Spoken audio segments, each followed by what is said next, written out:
Thank you, Mr. Chair, and welcome everybody to the December board meeting. I have a PowerPoint that I'm going to go through with some help from Karen Riddell. So this first graph identifies what we've been looking at for the last couple of months regarding a snapshot of influenza trends across all of Canada. This goes to the last week of November, and you'll see from the solid line there, as we've talked about when the first time we talked about it, I think it was right on the area where the average was for the last 4 or 5 years, this dotted line. And we had estimated or predicted that unfortunately it was going to be a line that was going to go straight up.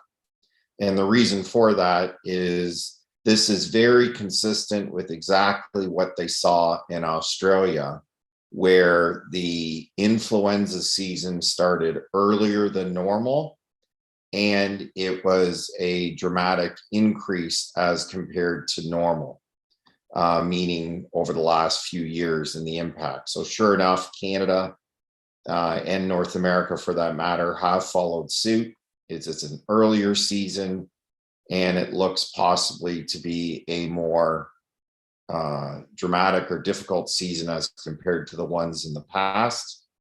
Hopefully, it continues along the Australia trend, which is to get to a peak. Australia's peak, from what we can tell, happened about 7 to 8 weeks post the start of the season. We are now, as we get towards the middle of December, getting to that point, getting close to the 6th or 7th week from the start of influenza. So hopefully we follow the same course and we get to a peak over the next couple of weeks. And then hopefully, and I'll show you from some projections, we start to descend. A couple provisos with respect to that. Number one is, traditionally at this time of the year, especially in past, is we kind of see what we call a December lull, is where we see things calming down or being calm earlier in December. Then after the holidays, things skyrocket with respect to influenza, RSV, and now we'll have COVID to worry about. But that's what we traditionally see even before COVID, is those types of issues post holidays, almost right after Boxing Day, and playing out all the way through January. Now, will the fact that we had influenza start earlier not result in that, and influenza will drop, RSV will drop, and COVID will tell you what the projections show COVID will do? That's left to be seen. Again, we'll have to see what happens, but right now it's still trending up. We haven't hit the peak yet. And then another proviso is Windsor-Essex arguably could have started later than the rest of the province, and therefore our peak, even the rest of the province, gets to a peak in the next couple of weeks. Ours is delayed even further, and ours doesn't happen until after Christmas. So again, a lot of issues still to be dealt with respect to, we'll have to see. But I'll show you with some numbers where we think what I just outlined, if I outlined anything that didn't have 5 provisos to it, is where things are heading. So just to give you a snapshot, because people always ask, well, what are you seeing? Who's coming to the emergency department? So what we tried to put together with this is our emergency volumes you'll see in October and November in the solid line. And of course, in December, it's only December 8th. So we've only had 6-7 days of data in order to look at what December might look like. So what these numbers are is the yellow line are all of the non-respiratory visits, and the green line is the total visits. So of course, the difference between the two are people coming into the emergency department, both adults and children, that have some form of respiratory issue that they're suffering with. So if you look at the numbers for the month of October, The total volume was 7,500, 7,564. 713 of them had respiratory issues. So, approximately 10%. We go to November, the total number 7,330, respiratory 806, so greater than 10%. So a larger increase for the month of November. If we just look at the trending for the first 6 days of the month of December, trust me, 6 days is not a good trend, but people will want to know where we're going to land. Is our volumes for December in the emergency department will stay generally between those two, and our overall respiratory, because certain issues, hopefully near the end of December again, hopefully we're descending on the influenza peak, hopefully we're descending on the RSV peak, and therefore our respiratory numbers will go back to more like October. October was busy. So that's, again, not to say, because if we do start going down from that peak, that things are great. As you go down that hill, you're still getting cases. They're just not coming in as frequently, but going down is similar to when it goes up. It's just you're getting those cases. It's just they're reducing on a daily basis. So what this projection does, or this looks at, is it breaks up our experience between what we're seeing for inpatients. So this is not patients coming to the emergency. These are patients coming to the emergency department, but they've been admitted. So this is a subset now of those patients that have had respiratory issues. Now they've been admitted to the hospital. And this breaks down on how many had COVID-19. So it was, they came into the hospital for COVID-19 versus with COVID-19, meaning they were dealt specifically for COVID. So if you look at the total number of COVID for October, it's close to 200 cases. The differentiation between the two of them is about 50-50, meaning half the patients are coming into the hospital for the reason they have COVID. Others are coming to the hospital for something else. It just so happens, unfortunately, they have COVID as well. The orange line you will see is influenza. For the month of October, it was 27 were admitted positive for influenza. That number went up to 116 were admitted for the month of November. Again, if we look at what's happened for the first handful of days for the month of December, we project influenza will still increase during the month of December, as I stated previously. Then we look at RSV. RSV is the green line. RSV right now has been typically only found in pediatric patients, although there is concern it's now going to morph itself into adult patients, older patients. But for now, it's primarily seen in pediatric patients. For the month of October, it was 22 were admitted with positive for RSV. That number jumped up to 71 in the month of November. Again, a slight promising trend, and a week of trend isn't the greatest, is we're starting to see our numbers in the PEDS program in patients kind of stabilize a bit, or actually the admission rate going down a little bit. But I can tell you across the province, that is not what's happening.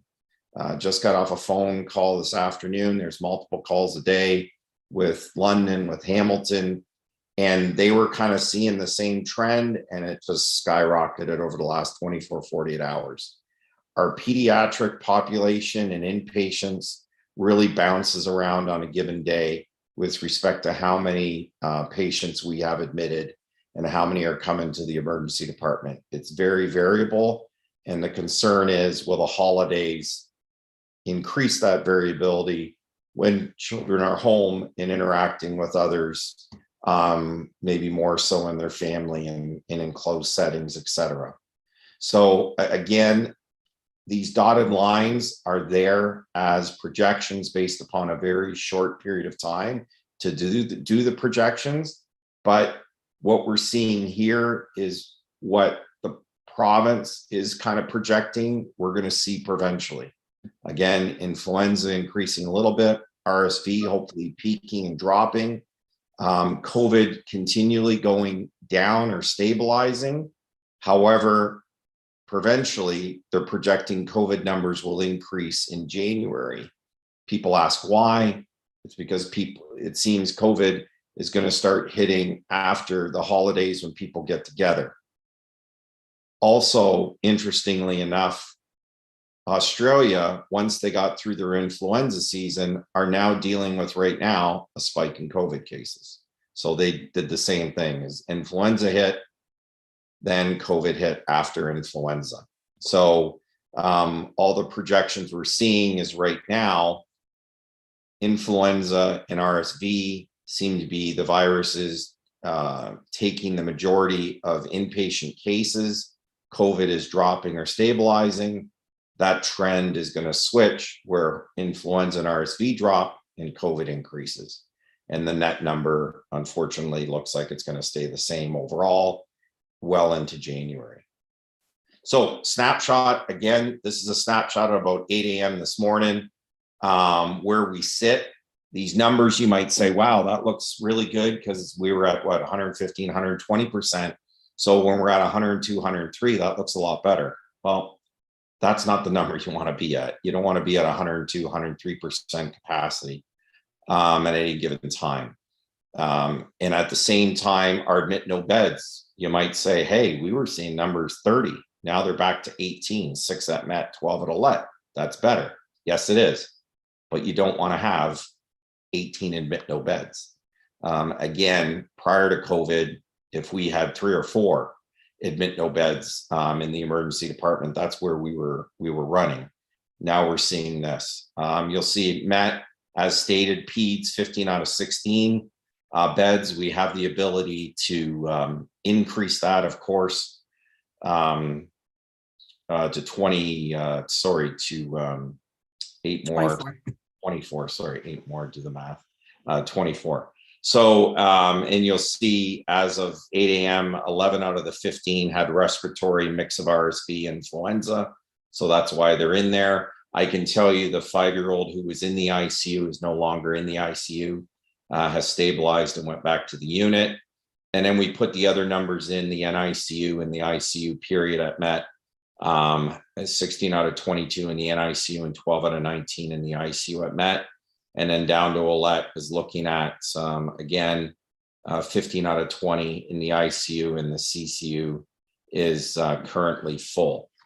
So, and again, you're going to see from this next screen, basically why we're probably at 102, 103% and not at 120%.